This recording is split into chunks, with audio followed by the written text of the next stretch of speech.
Hello, my name is Megan Elder, and I'm creating this video to read my testimony that I had prepared to read before the Ohio House of Representatives Health Committee on May 23rd, 2018, in opposition to House Bill 559, which would change the immunization requirements for public school students in Ohio.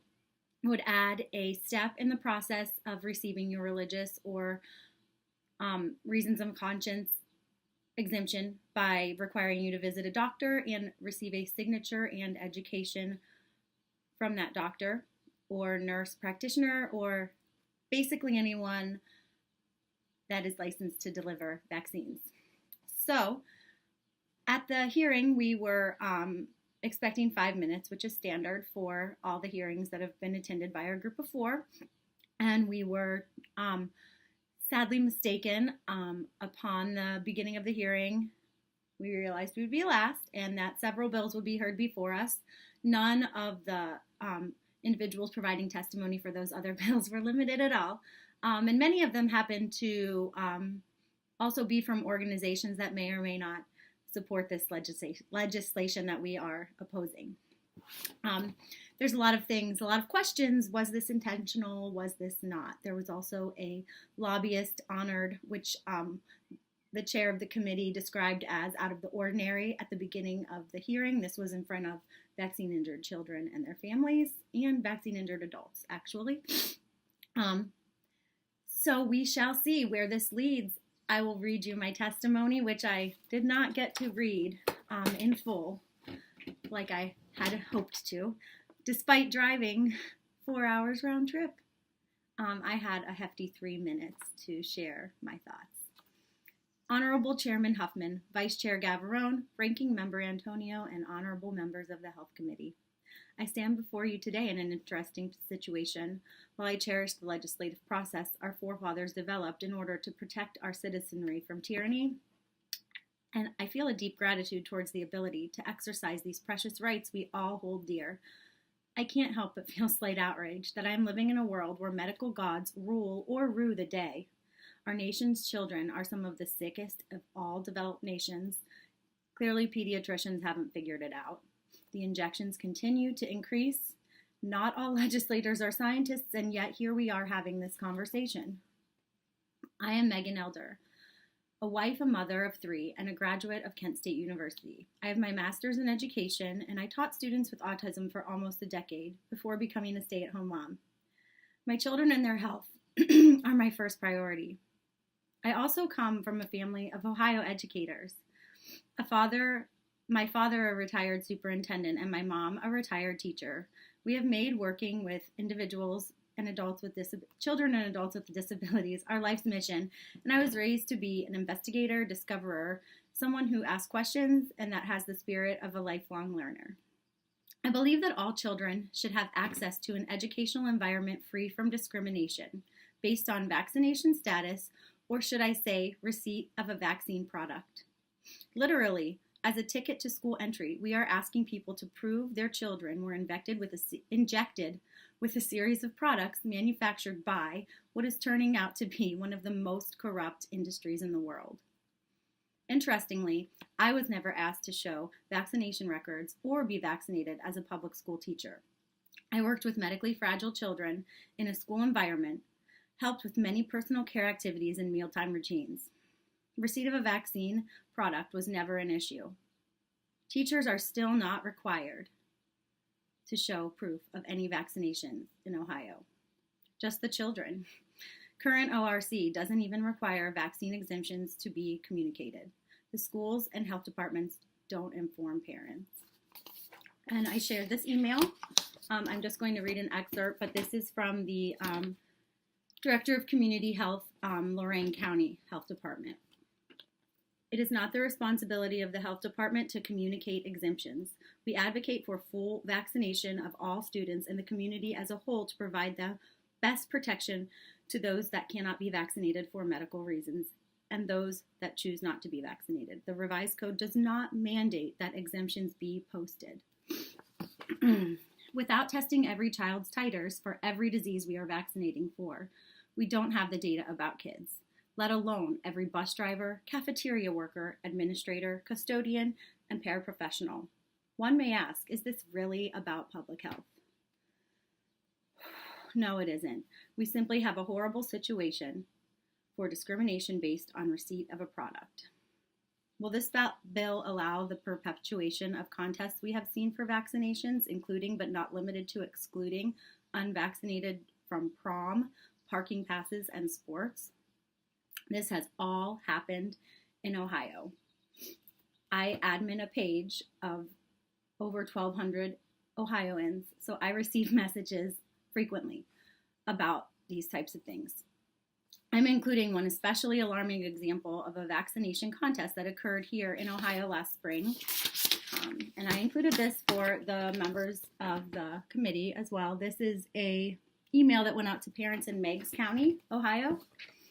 I'm just going to read a snippet.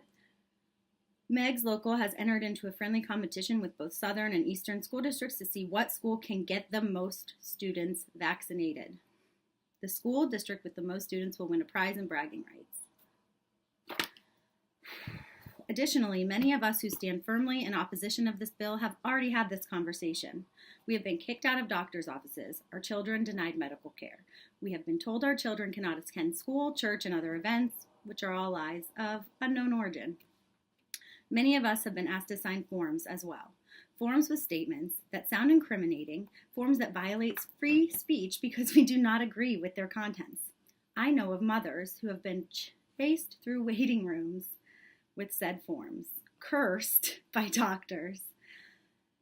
I know moms who have been held in offices and told they cannot exit the premises without signing forms. Some vaccines contain aborted fetal material. This is a fact, and I do not consent. This is discrimination. Important to note, on the AAP website, one can find many articles, courses, and other literature pertaining to how to deal with these vaccine-hesitant parents in their offices. Their keynote speaker at this year's annual event will focus solely on increasing vaccination rates in office visits, as you can see in this screen grab from the brochure for their annual meeting. Saving the Day for Ohio's Children. Luncheon. It's their fundraiser. How to win at playing whack-a-mole in a minefield. Reaching vaccine-hesitant parents. Whack-a-mole. That's how they describe office visits with parents like us.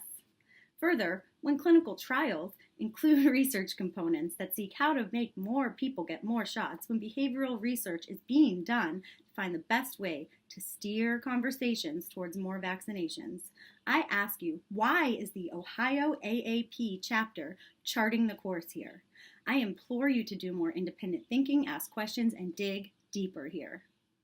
Here's an excerpt from a study that measured only behavioral outcomes using promotional materials to increase adolescent vaccination. The brief summary is that they were trying to get more parents to give their children HPV, Tdap, meningococcal conjugate, and influenza. 5 health centers. Improving the consent process. Packet of written immunization materials mailed to parents included a cover letter, vaccine promotional flyer, vaccine information sheets. Improved consent form. Note advertising a lottery for free movie tickets for returning the consent form. Self-addressed stamped envelope. I implore each one of you to dig deeper into this issue and ask some very difficult questions and evaluate what you have been taught, what you know, and what you need to find out. I am grateful for the compassion, thought, and concern many of you have already demonstrated. A yes vote on this bill would force Ohio parents to visit an individual licensed to sell and administer vaccine products. I am curious if we can brainstorm any other industry that has managed to find legislators who will pass a law that forces consumers to visit a seller of a product to be informed why they need the product. When that product has publicly failed again and again, both failed to do its job, like in mumps, and failed as an injured and killed. Maybe there's more to this. Why are more and more people declining vaccinations? Also, it is important to reflect upon this question. Is one life lost to vaccines something we should be celebrating because they sacrificed their life for the herd? I'm not talking about some sorcery. This is the CDC I'm quoting. And unfortunately, these same parents who have children that were injured or killed are cast aside by the very medical professionals they entrusted. I am forever grateful to every single educated mother, father, grandparent, and vaccine risk aware person who was brave enough to speak up and protect my children. I never thought twice about vaccine injury until I met my husband and learned his brother had a clinically diagnosed neurological vaccine injury.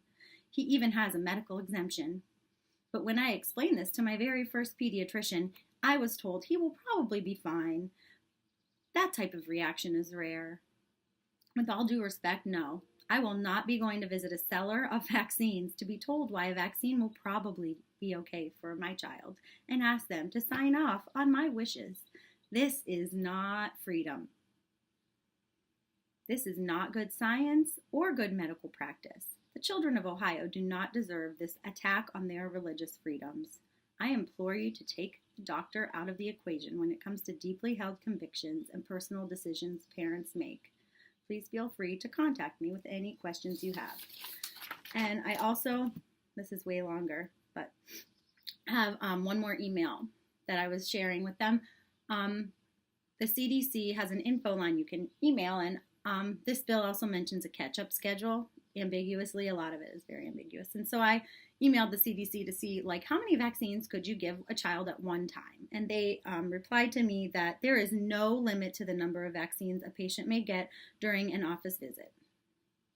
So, recipe for disaster, or you tell me. That was my speech, and thank you for listening. Whether or not you are for or against vaccinations, where there is risk, there must be choice. So please, if you ever in the future think that you might want to decline a vaccination for your child, find your state organization and become a part, because HPV is not selling and they want everybody to get it. Take care. Peace.